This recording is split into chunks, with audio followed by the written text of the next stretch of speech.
Relic. On the table you will find two mystery movies. One is a major Hollywood blockbuster, and the other is a low-budget independent film. Make your choice. A major Hollywood movie? Are you serious? Huh. Well, I guess I can try my luck. What happens if I don't pick one? Then you'll be forced to watch The Walking Dead with no breaks. No! Fuck that show! Fine, I'll pick one.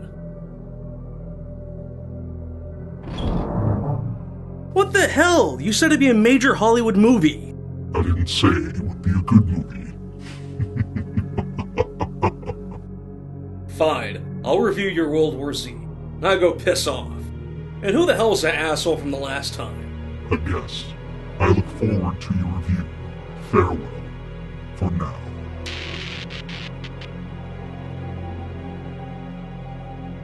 Well, it looks like I don't have much of a choice.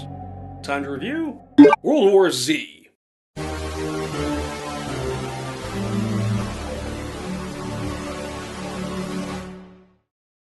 Full disclosure, I haven't read the Max Brooks novel that this movie was based on, so I can't really offer any useful critique about the differences between the two. Now, I'm sure other reviewers have gone into detail about that particular subject, so I'm just going to look at the production values, the plot, and the set pieces. Now, CinemaSins did a great Everything Wrong With video about World War Z, and I highly recommend checking it out. There will be a link in the description below. World War Z was written by apparently 5 people, which explains the wandering, incoherent plot, and was directed by Mark Forster. It stars Brad Pitt and a bunch of other people you probably don't care about. It had a bunch of studios involved and was distributed by Paramount in 2013. Brad Pitt stars as Jerry, a former UN super agent. He and his family are in Philadelphia when the city is attacked by zombies. They flee and are eventually rescued by Jerry's former boss, the UN Deputy Secretary General. They're brought aboard a Navy vessel, and it quickly becomes apparent that the world has gone to hell. The president is dead, the vice president is missing, and cities are in flames. Jerry is tasked to go with a neurologist to try and track down some sort of cure or vaccine for the zombie plague. They land in South Korea, and the neurologist quickly offs himself when he slips on a wet loading ramp. More stuff happens, Jerry lands in Jerusalem, meets some folks, and it all goes to pot. He escapes and eventually makes it to the World Health Organization and discovers a way to vaccinate humanity. Okay, I got the plot out of the way. Normally my summaries are much longer, but I didn't want to focus on that for this review. Instead I want to look at the things I liked and the things I didn't like about the movie. The movie had a budget of $190 million and brought in well over $500 million at the box office. One thing's for certain, the producers did not skimp on the special effects of sets. It's one of those very pretty and detailed films that is, well, a good movie to watch just to see stuff get blown up. Charge! Cleanse, purge, kill! The production values are extremely high for this film. Seriously. Some of the sets and scenes blew me away in terms of how detailed and polished they looked. For a 2-hour movie, I actually enjoyed watching it for the most part. As far as an action movie goes, it's pretty good. However, it often comes off as trying to be like 2012, except it does a much better job of blowing things up. The initial chaos of Philadelphia had some cool moments, and head-scratchers, such as the surprise semi-truck attack. I almost want to say that it's a nod to the opening of Resident Evil 2, but I don't want to give them too much credit. The whole kid has asthma trope has been played to death, but the brief exchange in the grocery store was a nice change of pace, though it's never brought up again after that point and it's forgotten.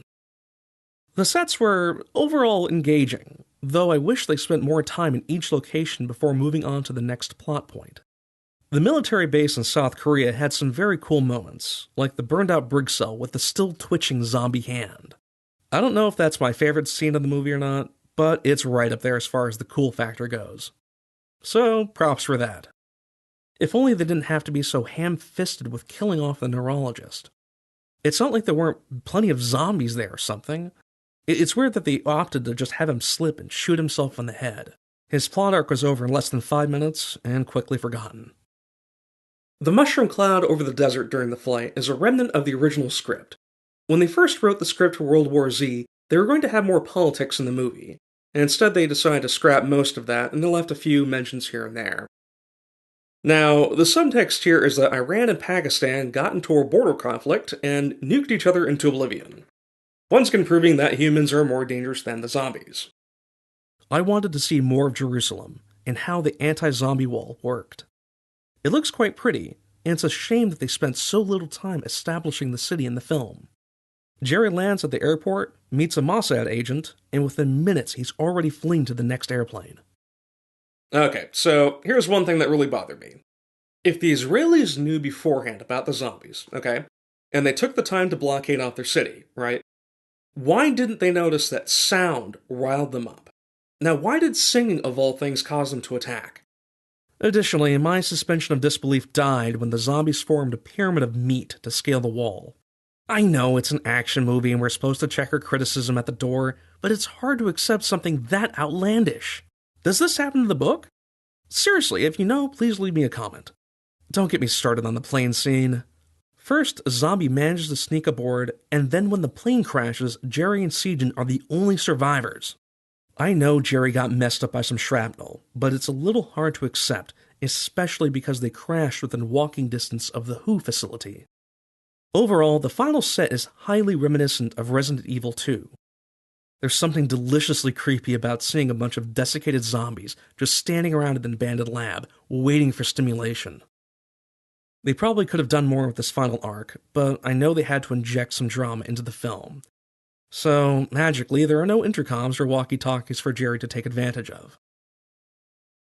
Actually, this movie just makes me want to play Resident Evil 2 again. Damn you, subliminal messaging! I try to avoid the whole slow zombie versus fast zombie conflict, but I admit, I'm a traditionalist. To me, fast zombies are more akin to rabies-infected psychos like in Quarantine and 28 Days Later, while slow zombies are, well, classical undead horrors. At this point, the term zombie has come to include pretty much any infected person with enhanced strength and endurance. Classic zombies are distinct from modern zombies in several ways. Classical zombies are previously dead people who have become reanimated through some means, whether by magic, a pathogen, or some other undisclosed method. Magic is extremely rare and typically only used in fantasy settings. Even then, it tends to be used in conjunction with some sort of pathogen to spread the initial disease, like infecting crops and the water supply. My point is that classical zombies come from dead people who are then reanimated. This typically causes the zombie to still experience some sort of decay, and renders them incapable of feeling pain. Body shots generally don't do much to them, and the best way to kill them is to sever the head or destroy the brain, which is usually the source of the infection. A note! One neat idea would be to put the controlling organ in the chest cavity, because everyone just aims at the head now anyway. They can sustain major damage to limbs and keep going. They're generally quite slow due to rigor mortis and the decay of muscle tissues, though for some reason they tend to also be incredibly strong. If one grabs you, it's all over. In some settings, zombies eventually rot away to nothing when the organic tissue finally decays. If the zombie is in a particularly ideal environment, it may remain attacked indefinitely. The Zombie Survival Guide has a lot of cool fictional accounts about finding ancient zombies locked away in Roman crypts. Modern zombies have their share of unique attributes.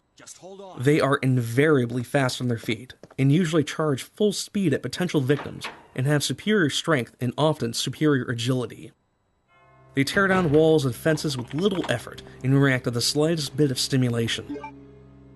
Most modern zombies are still considered living because the infected person is still alive when he or she turns.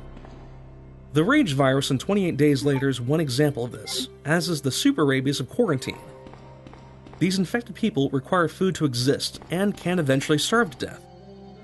Additionally, they will drop with enough physical damage, though pain has no noticeable effect on them. Typically, the infection happens due to getting a bite, or getting infected material into the mouth or a cut, like blood.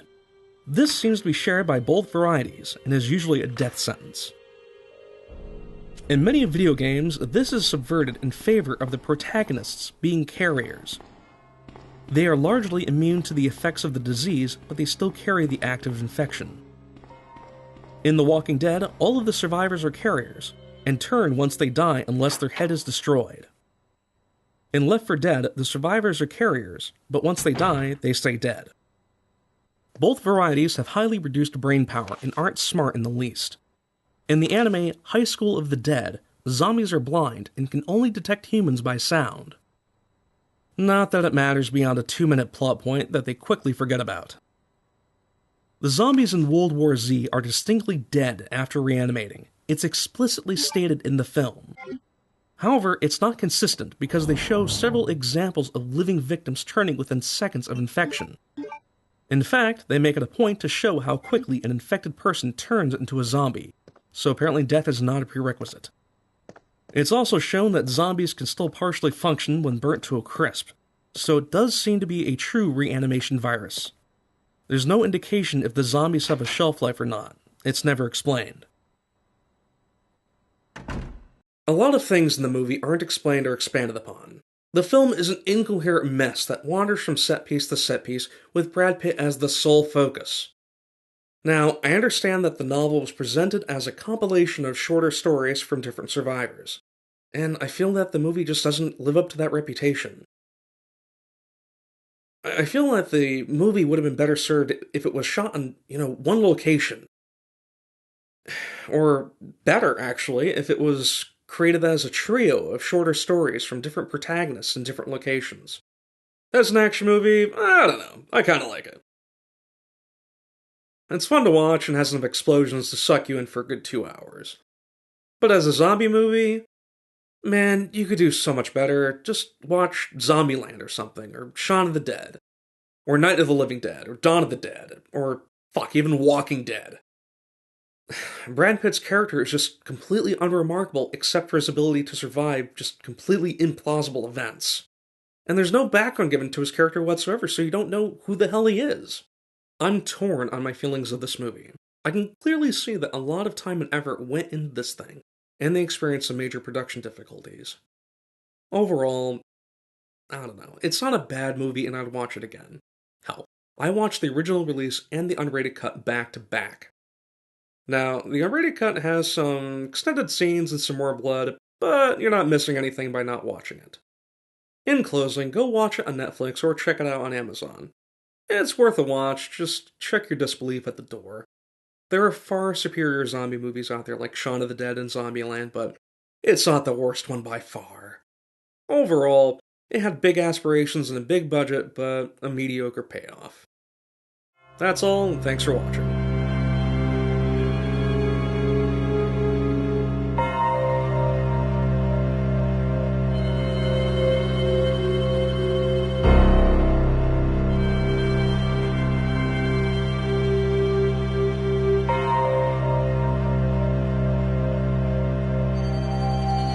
Thank you.